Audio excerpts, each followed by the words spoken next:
That's Nick. And that's Joseph. And today we're here to talk about My Salinger Year, the 7th or 8th feature directed by Philippe Falardeau, which premiered at the 2020 Berlin International Film Festival, where it was the opening night film. IFC is distributing it for release March 5th, 2021. And notably, it is the first new Sigourney Weaver film that we're reviewing. Oh, that's right. Yeah. You went to Berlin to see this movie. Well, I go to Berlin every film festival. Of course, not this year. It's going on right now, virtually.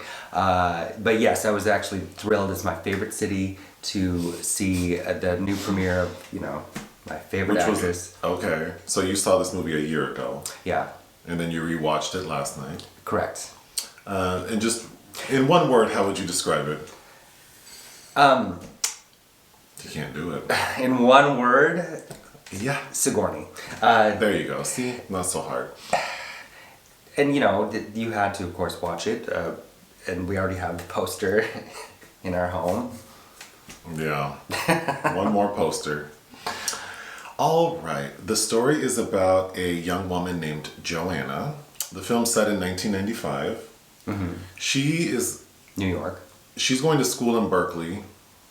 She has a boyfriend named Karl. Joanna's played by... Margaret Qualley. Margaret Qualley. Daughter of Annie McDowell. Okay.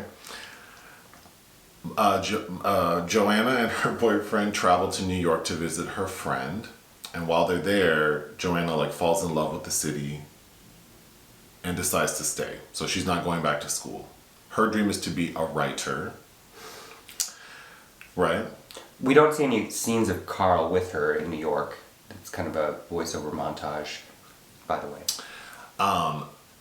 So she decides to stay, and she very easily gets a job with a literary agency run by a woman named Margaret, who's played by Sigourney Weaver. Mm-hmm.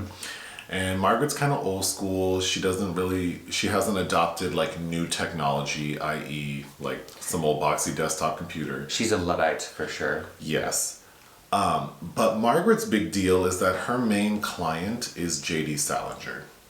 So Joanna gets this job as Margaret's assistant, and she's told, your main function is to type and to respond to all of J.D. Salinger's fan mail.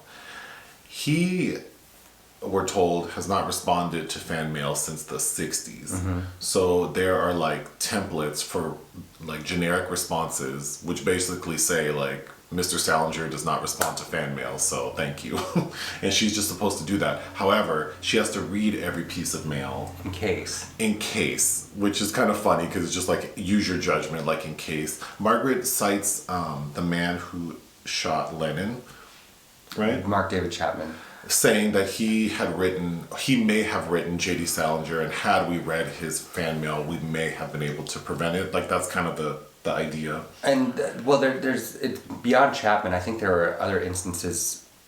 Who's the person that shot Reagan? He might have been obsessed with... But the movie doesn't say that. No, but... The movie just says, it references Lennon and says, because we don't know if he may have written Salinger. It's more for, comedic tone, that they say you need to read every letter for your better judgment. And use your judgment. But if you realize that Salinger has attracted a lot of, kind of unbalanced people, particularly Catcher in the Rye. Sure. So to continue this plot, Joanna continues to do a good job for Margaret. Margaret gives her more little tasks up to Margaret giving Joanna stories to try to sell to magazines. And Joanna is successful in selling a story.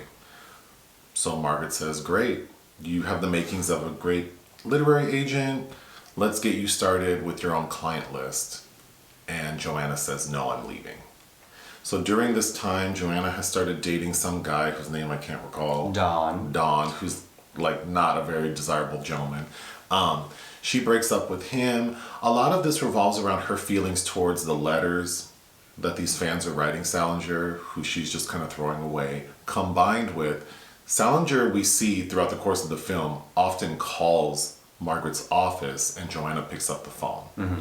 So the story makes it seem like she develops a relationship with him over the phone, and we hear calls where he tells her, you're not a secretary, you're not an agent, you should pursue your writing. So all of that combined causes Joanna to just... Poetry feeds the soul, Joanna. Yeah. So Joanna leaves the job, the end. There you go. There are a few other tangents in there left out, but yeah. All right. Should I just go down my notes and you can fill them in? Sure. The interview process so Joanna goes to like a recruiter to try to find work in New York City, and that lady, that scene felt crunchy. Like, oh, you really aren't suitable for really anything, but here, I know a place you can go. And then she sends her to Margaret, and then Sigourney's playing sort of like a... Okay, we should start by saying you read the memoir. Oh, yeah. That this movie's based off of. Joanna Rakoff's 2014 memoir, set in 1995, 1996. Yes, I read that prior to attending Berlin last year. And in the memoir, Margaret is a little more cold. There is less of a relationship established in the memoir, and I remember thinking that I remember being disappointed, not in Joanna Rakoff's writing abilities or memoir, but thinking that Sigourney's part would be kind of diminished. So I think they fleshed her out a little bit more. And I think she's made to seem kind of like she's so like preoccupied with herself and the world she's created that she really doesn't know what's going on around her. But she's not... So I think people would compare that like the literary version of The Devil Wears Prada. But Margaret is not Miranda Richards. Priestley. Miranda Richards is an actor, isn't she? Miranda Richardson. Oh, Miranda. Well, whatever. Okay. Margaret is like a nice enough lady. So, for fun's sake, it's not very fun. Seeing Sigourney play this role is fun because she adds her own little quirkiness to it. But Margaret seems like just a nice enough lady. She hires Joanna like on the spot and immediately says like, because she refers to JD as Jerry. Yeah. So she starts telling her all the rules about Jerry. Like, bitch, I haven't even started on my first day yet and you're telling me all the tea. So I thought that was a little, like that was a bit much. Like the story got ahead of itself. She's just concerned with whether she can type or not. Basically, Right. She plays a person. She's more human than the woman in The Devil Wears Prada, which I think people will be disappointed in because they'll be expecting, a woman that looks like Sigourney Weaver, who's the fashion in this is, commendable. She looks fantastic. To be, she's less of a monster than I think we want her to be. She's not there for entertainment. No, she's not, and that's fine. But I think, so those two scenes of like the recruiter and then the interview process was a little bit of a rough start for me. And then we follow that with Joanna now at, sitting at like a restaurant with her friend. To me, that's the worst scene of the film. Oh my God. They're talking about, she tells them about the job she received and they're immediately, it just felt like when you go to like an LA, like, event and everyone's talking like there's somebody. Yeah. But they all rode there in like an 87 Corolla. So that's how it felt, like hearing these characters talk. It had an air of... it didn't feel authentic because those, you get those group scenes that are really there to deliver like some quick exposition. But the lines feel like exposition, so they don't feel like genuine things people say. Like that's at the point where we have to find out that Salinger's house burned down at one point and he was only concerned with saving a manuscript. Well, and that's when Joanna reveals to the group that she's never read. She's never read Salinger. Salinger's work, and then a character says, like, everyone's read Catcher. Like, I don't know. It felt contrived and pretentious to me. So the first, like... Well, that world is, though. Yeah, but... Sure. And maybe because I'm not the most literate person, it felt very, like, out of this world, but it was a crunchy start. For sure. And my reaction to reading the memoirs are like, this is a woman's very personal memoir about, something that's very interesting for her. But I think that the interest that was generated in it is of course Salinger adjacent, but also a nostalgia for New York of this era, on a particular transition in an industry that was already on the wane. There are a lot of factors there that I think that have driven interest towards how this got made. So then after Joanna's at the diner, she, we see her like start her first day and like trying to type, and like Margaret, there's some fun scenes with Sigourney as Margaret, like tossing her like cassette tapes like of dictation to type up. And then teaching her how to use the Xerox machine. Yeah. So, yeah. Then we see there's a scene where Joanna enters an elevator with some other people who work at the office, and they're talking about a slush pile. And that's basically like manuscripts that are submitted to the agency that don't have representation. So they just kind of throw them in a pile, like, because they're all crap, except sometimes you get some gems. And for some reason, Joanna decides that she wants to start reading manuscripts, which I thought was odd. Like, what would the purpose be of her reading manuscripts? If her whole thing is like, I want to be a writer and being this assistant is beneath me, well, how is reading manuscripts any better? I agree, but a broad overview of this film is really about it's a coming of age, really about a woman discovering herself, I think. And so watching Margaret Qualley as Joanna go through this, it's kind of like watching a fawn being born. She's very gangly, she's really passive, she's not really sure what her wants or needs or desires are. And so I think really that's the main thrust of this film. The way you're correct, but the way you're describing it makes it sound like, it makes it seem like the film's portrayal of that is a little more deep and elegant, but it's not. It has elegant moments, I think. Like what? I like the dancing scene where she's in her mind.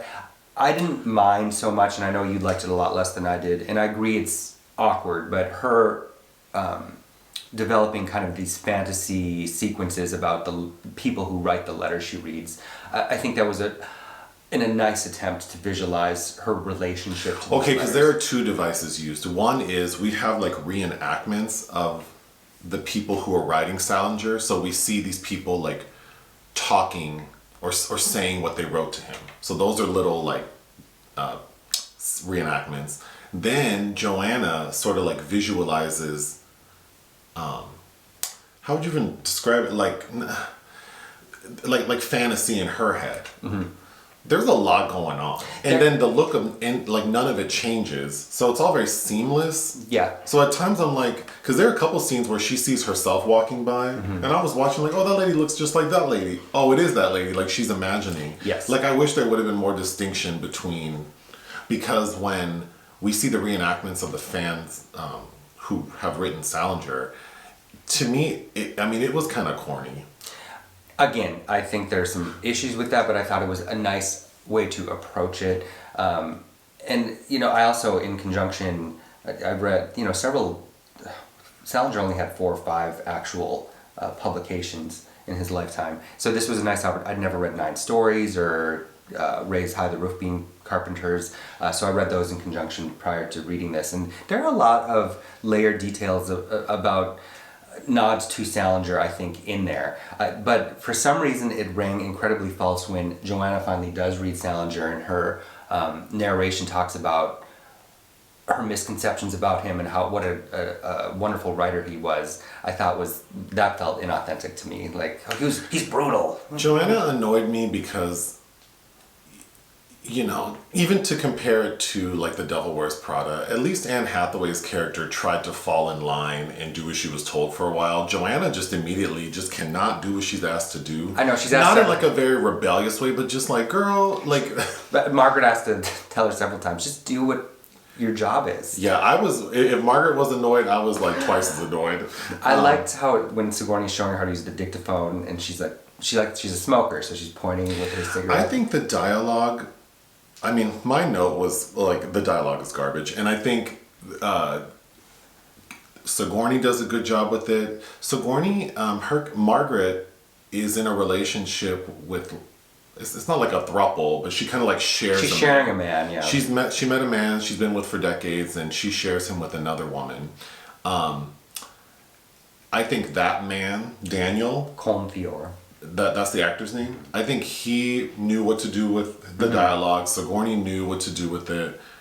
But everyone else, I just feel like the writing is not the best. I didn't mind Qualley in this role, but to me, it's kind of a diminished, very cliched archetype. She could have been any 25-year-old white lady with long brown hair. What's more interesting is who needs to eat a sandwich. Like, that's what she was to me. She has this way about her that when it looks like she's going to be upset, she could be crazy, kind of like Isabella Johnny.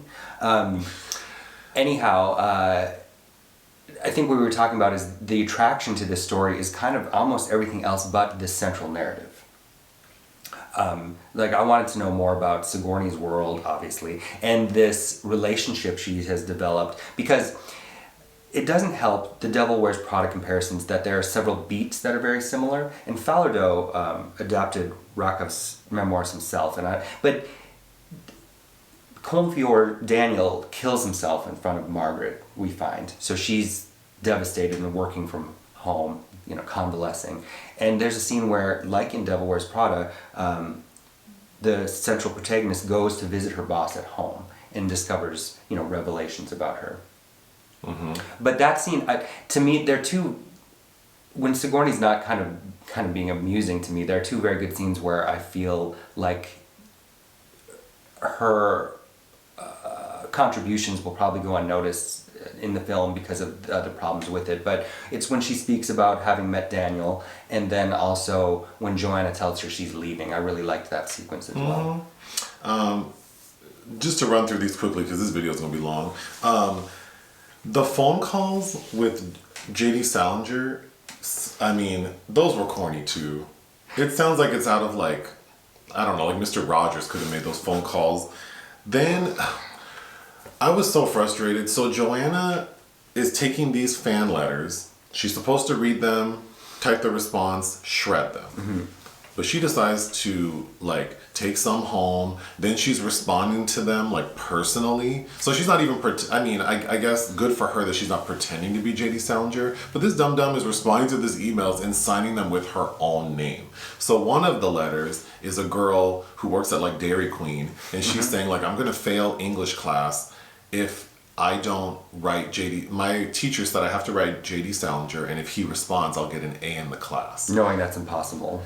So Joanna responds, and the student of course gets, had she responded with the standard letter, it probably would have been fine, but she responds with her own letter, trying to encourage this young girl, and then signs it with her name. So the girl shows up to the literary agency to confront Joanna.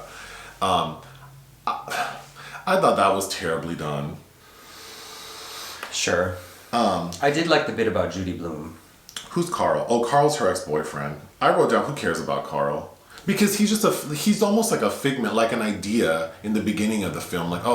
It's just a very common, I'll get to that, but he's just an idea in the beginning, and then he vanishes, and she gets his new boyfriend, and then halfway through the film, Karl, the ex, writes her a letter that she never reads, and then towards the end, he shows up, and then there's that fantasy dance sequence. It just felt like there is so much going on, but I think that it's trying, and maybe not very well, to tie all those things together with how she first, because very interestingly, she comes to understand Salinger without ever having read him. She was not understanding why people love him. And she, I think a lot of people, when they read Salinger, recognize the humanity and the weird way his text talks to you. And she's tied that all together, which comes in that dance moment. But she's also learning to be an adult, not ghosting her ex, and she didn't even read the letter that he wrote her, and kind of figuring out that she's not in love with this loser that she's currently with. Okay.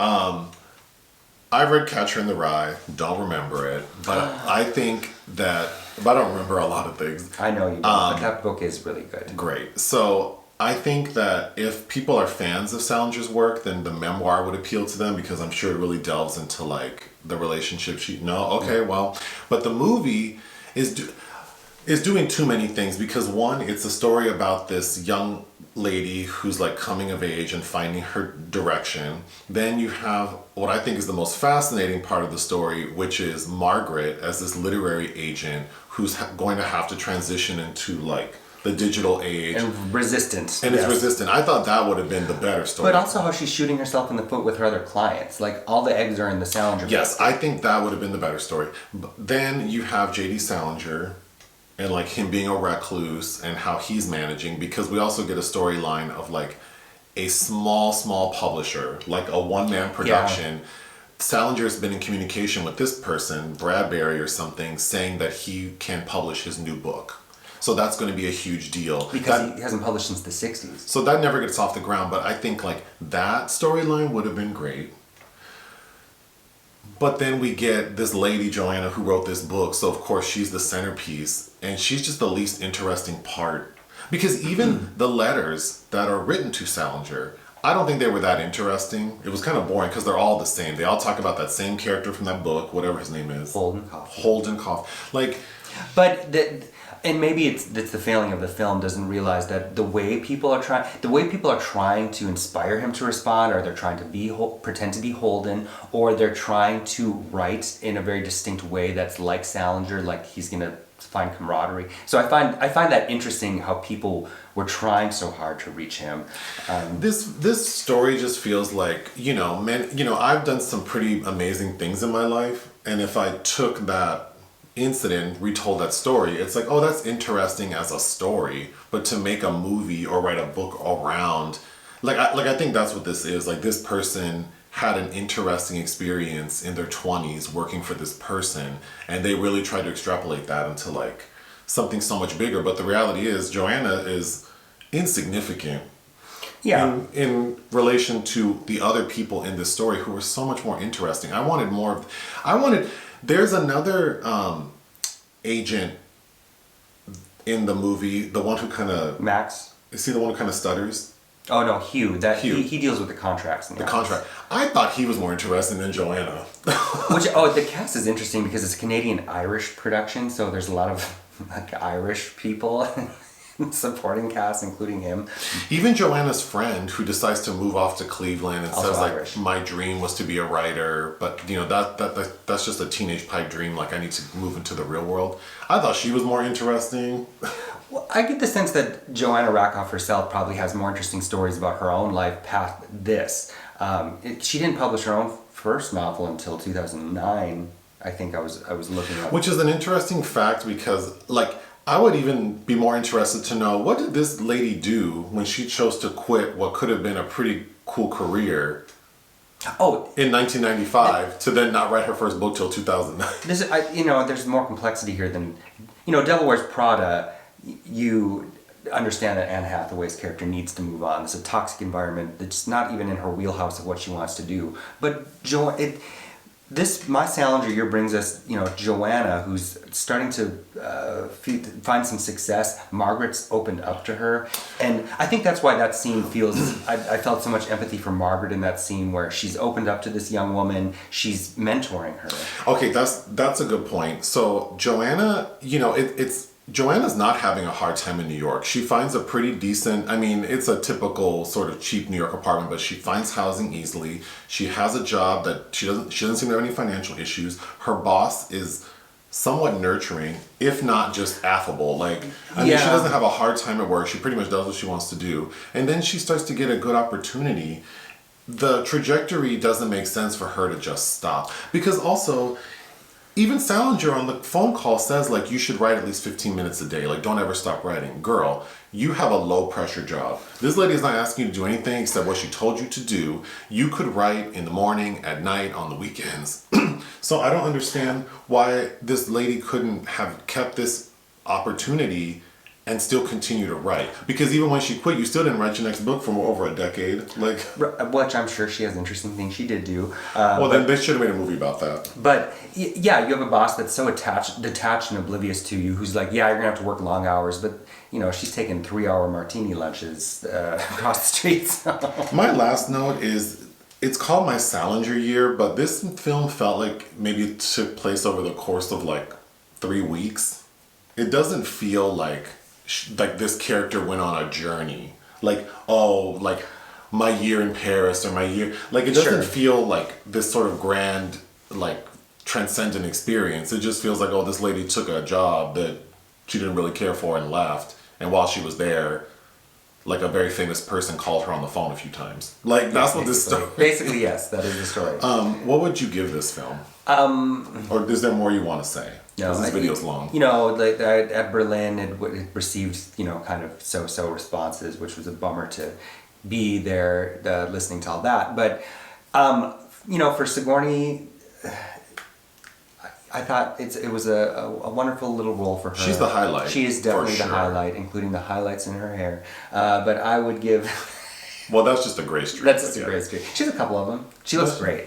I would give it 3 out of 5. And that's being generous, yes. Well, then I'll be generous and give it 2.5 out of 5. Oh my God. Anything else? No. All right, bye. Bye.